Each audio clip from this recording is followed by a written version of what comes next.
एक समय था जब देश को आजाद करने की जरूरत थी, तो इसी तरह से लड़ाई अपने पूर्वजों ने लड़ी, अनेक लोगों ने अपनी जान गंवाई। उस समय लोकतंत्र हासिल करने की लड़ाई थी, और आज एक लड़ाई दूसरी ओर है जो लोकतंत्र खत्म करने की बात हो रही है।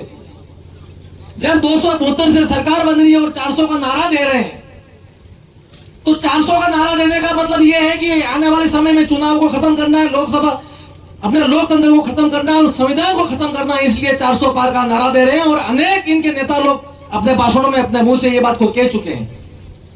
इसलिए मेहरबानी करके ये मात्र एमपी बनाने का चुनाव नहीं है, ये अपने बच्चों के भविष्य का चुनाव है। आने वाले समय के अंदर आप देखोगे, जिस तरह से मेरे भाई एक अभी बात करके गए हैं कि 4 साल की नौकरी होने जा रही है। आज तो इन्होंने एक हाथ मारा है सेना के ऊपर, कल पुलिस की 4 साल की नौकरी होगी, परसों मास्टर की 4 साल की नौकरी होगी, परसों कंप्यूटर की 4 साल की नौकरी होगी। तो आप सोच लेना आने वाले समय के अंदर क्या होने वाला है।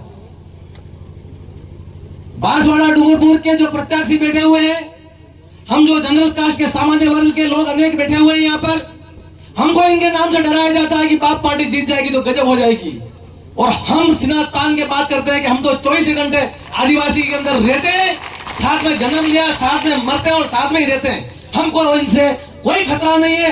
आजादी के 70 साल में अगर आदिवासी के बीच में अगर किसी कौम को नहीं रहने आता है, तो यह समस्या आदिवासी की नहीं है, जिसको नहीं रहता उसकी समस्या है।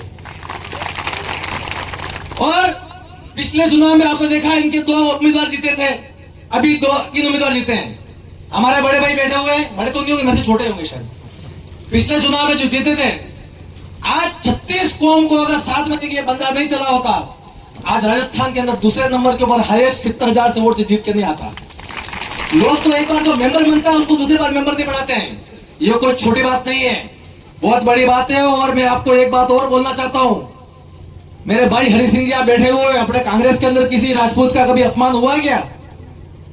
आज वो रूपाला क्या कह रहा है कि राजपूतों ने अपने बेद बेटियों को मुगलों से रोटी बेटे का व्यवहार किया, और राजकोट के सारे राजपूत इकट्ठे होकर कसम खाई, और ये चिंगारी ठेठ यूपी तक लगी है, और एक लोटे के अंदर नमक डाल के कसम खाई है कि हम कोई राजपूत समाज के लोग बीजेपी को वोट नहीं देंगे।